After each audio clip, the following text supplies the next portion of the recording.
Hello, my name is Naya. I'm so sorry that I'm talking quite low today. I'm not alone, so I can't be too low. This is my Ethereal Epiphanies where I talk about all the things, psychology, my life, etc. And so today, this is just a quick video because some of you might know that I recently did a video. Maybe I don't know if I could put it somewhere here. I don't know how that works. I'll figure it out about intellectual loneliness and how I'm putting together all my thoughts about intellectual loneliness to do some healing, actually, do some healing and later turn all my research and experiences into a probably 2,000 word essay or more about intellectual loneliness and ostracization. I thought just very quickly, I'll share with you guys because a lot of you had resonated with intellectual loneliness. And so, in doing my research for my essay, I put together a list of quotes. So, today, just me reading these quotes to you. And at some point, I might also do like a deep dive of how these quotes resonated with me.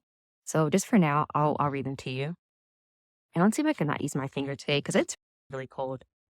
So, because now the sun, it was like 50 something today or 45, about 45. I don't remember. It's been a long week. If you watched my last video before this, I think I talked about how like I'm gonna be like officially on the street homeless in 2 weeks. So my energy's a little bit off. I'm sorry. So anyway, so here are the quotes that I'm going to incorporate into my essay. So I have like 10 of them, but I don't want to include all of them. But here are some. Okay, so I'll start here. So you know what does help, by the way, if I make text really large, sometimes I'm able to follow it easier.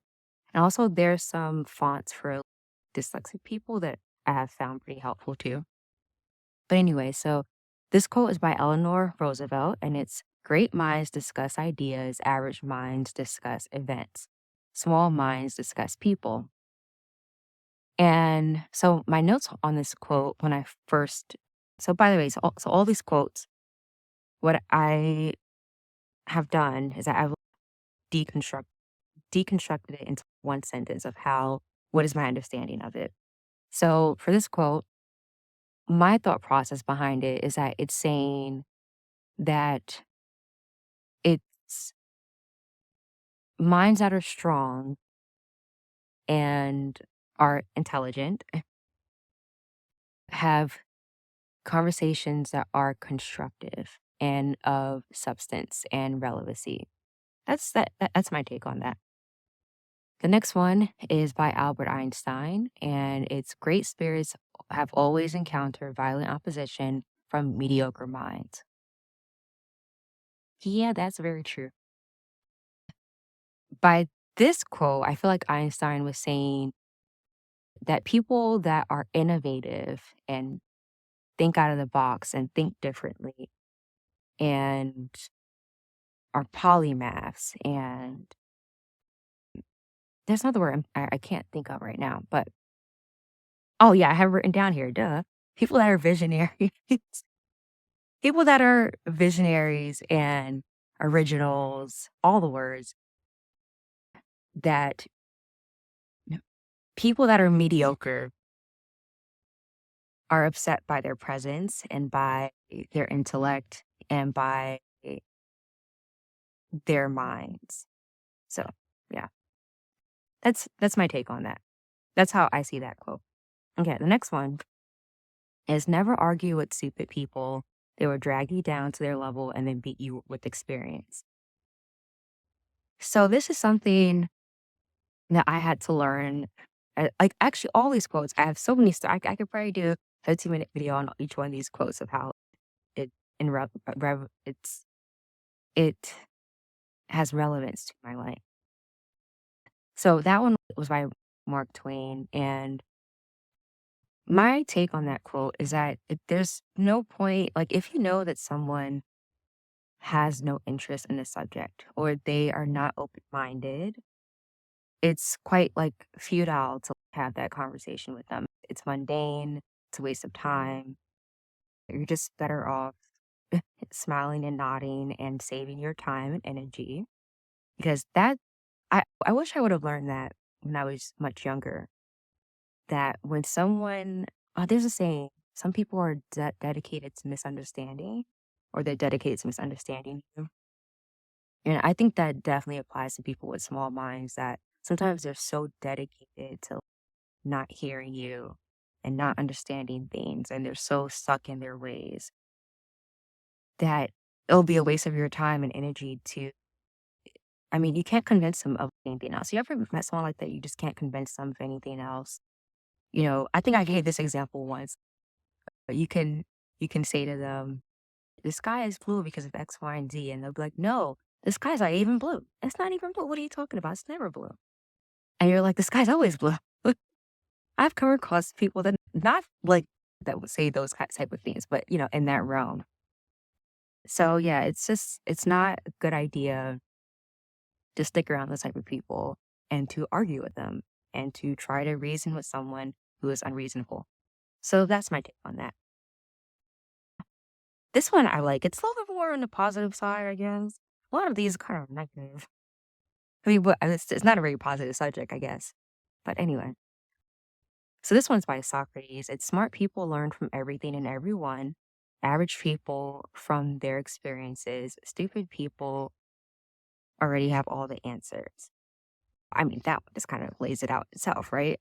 I think that's definitely true. People that are small minded do have the answers all the time, and they do think that they know everything. I said that, but I wouldn't give too many examples and keep this video short, but I do have to just mention this. When I don't like to compare myself to people, but I'm definitely someone that I try to learn from everyone. Cab driver, the lawnmower, the CEO, the VP. I try to learn from everyone. I feel like everyone has something that you can learn from, has something about them that you can learn something from them, whether it's positive or negative. Like for me, as someone who's experienced intellectual loneliness in my negative situations with certain people, I now know like you cannot reason with certain people. You just have to let it go to save your own sanity and your mental health, your happiness. There are some things that are just not worth the fight, the conversation, the wasted oxygen, right? So that's me. So that's a lesson that I learned that I now will never do again. Like when I meet people that are small minded, I'm just like, okay. It's like, oh, really? That's interesting. Like, I've actually practiced what to say around them. But, and when I'm not, and when I'm around people that are intellectuals, I have learned. And when I say intellectual, for me personally, that means anyone open to learning and improving themselves, people that enjoy intellectual, intelligent conversations. And that could be anybody. That can be a carpenter. It can really be anybody of any background that just enjoys these things. And I'm someone that, I feel like you can, again, learn from anyone, anything. And the other end of this quote is that, what does it say? Average people, read that again. Smart people learn from everything and everyone. Average people from their experiences. Ooh, I guess I need to deconstruct that middle line a little bit, probably later. And then it says, stupid people already have all the answers. Yeah, that's what I was going to mention. So I had this story about this woman. And again, I'm not angry at her because I know that she lives in a place where she just doesn't have access to many people of color, black people, etc., people outside of her nationality, race, etc. But I'll never forget the day that this woman said to me, she goes, honestly, I can't even blame her because I have the understanding that people like her are ignorant in these subjects because they have lack of access. So I'm not making fun of her, but she did do lots of bullying towards me because she just lacked general understanding about a lot of different things, especially when it came to race and stuff. And I'll never forget the day. So I don't like the summer because in the summer I get hives, I get migraines. I used to get like low blood pressure and pass out. So I'm not a fan. But sorry. And this woman said to me, "You don't like summer? That cannot be true. Every Black person loves summer. All Africans love the heat." I was like, "What?" I was like, "You can't take a whole entire continent and diaspora and skin tone of people and say that we all love the heat." I thought she was joking. So I started laughing, like busting out laughing. And she's like, Why is that funny? Like, it's true." I'm like, "It's not true though. I'm one and I'm telling you it's not true." And she's like, "No, I read in a book and I saw on TV somewhere and it's true. All of you do love the heat. You do love being in the sun." I'm like, "Wow, so you uh, I mind blown from that conversation." That was just it was so crazy to me because I think people that value intellectualism and value knowledge would say, "Okay, this is a subject that I don't really know much about because I don't know anyone else Black besides you and what I see on TV." So I think, and even people that are not highly intellectual, I think most people, if it's a subject that they know nothing about at all, they at least would be a tiny bit open to hearing a different perspective, or like this. I'll say this, this happens to me a lot when I was traveling. A lot of people do have a lot of misinformation about Black people. It's true. A lot of them have a lot of I mean, especially Eastern Europe, so many people. But it happens to me a lot where I'll be in a cafe or something and they just want to ask a question because they have never came across a Black person before. So they're just curious, right? I value that. I value someone who says, "I'm ignorant in this area and I have the opportunity to speak to someone who whose life experience is this. So let me ask a question." That is so much better and smarter than, "No, this is what I know. This is what it is. I'm telling you. And you're wrong."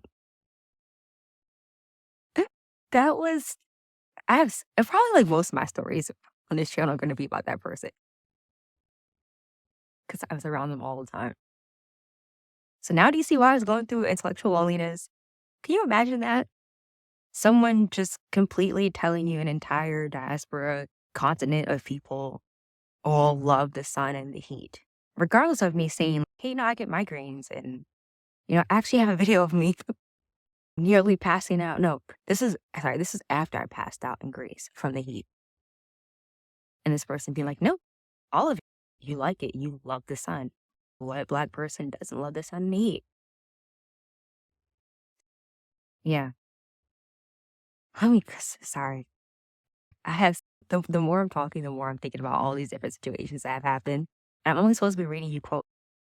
Another one is, and I'll probably end on this because I have like three more, but I don't really like them. And I don't think I'm actually going to include them in my writing.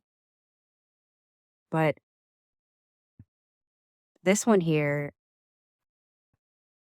it's by George Carlin. It's "Never underestimate the power of stupid people in large groups." Yeah, that one. Again, I think I said this before. I hate to use the word stupid unless I'm like joking. I don't like to actually call people stupid. There's so many other words to use, like less intelligent, small minded, etc. But I always find, I think I said this before in another video, I always find that when you take a bunch of small minded people in a large group, lots of bad things happen. Bullying, ostracization, gossiping, lies, drama, because they don't have anything else going on with their lives. So yeah, these are just some quotes that I wanted to read to you guys today because what I have been doing is taking all of my videos and writing on intellectual loneliness, and I'm slowly formally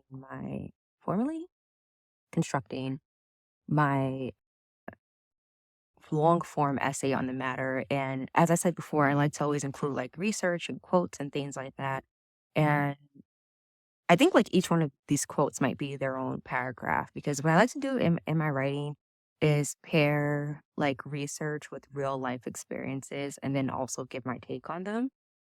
So yeah, these are some quotes. And my question to you is, do any of these resonate with you? Have you ever felt this way and like just never knew how to express it?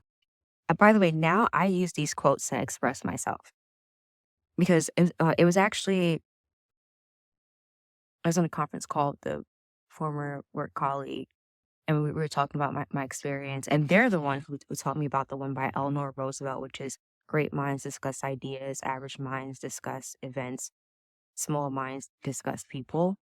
And I think about that all the time after my experience with intellectual loneliness and start experiencing it and the things that I was going through before. When I heard of this quote, it resonated with me so much. I felt it in my core. I was like, wow, that explains what I'm going through. This, yeah. I was like, that, because do you know, I don't know if you had this, it's like sometimes you can't express yourself or you can't express what you're going through or what you're feeling. And you just can't find the right words, the right expressions, etc. And that was like before I knew about the term intellectual loneliness, that was me. I didn't know how to explain. I would say things like, I feel like I'm going through Lonely Town or I feel like I'm in Lonelyville. I would joke and stuff like that. But I didn't know how to actually express what I was experiencing and what I was going through. So I find that these quotes resonated and it perfectly expresses what I was experiencing. Like there's another one on gossiping. I didn't have that here because I don't really like that that entails, but I do believe the one by Re- Eleanor Roosevelt does kind of talk. I mean, gossiping is under that umbrella, right? Small minds discuss people, right? That's gossiping.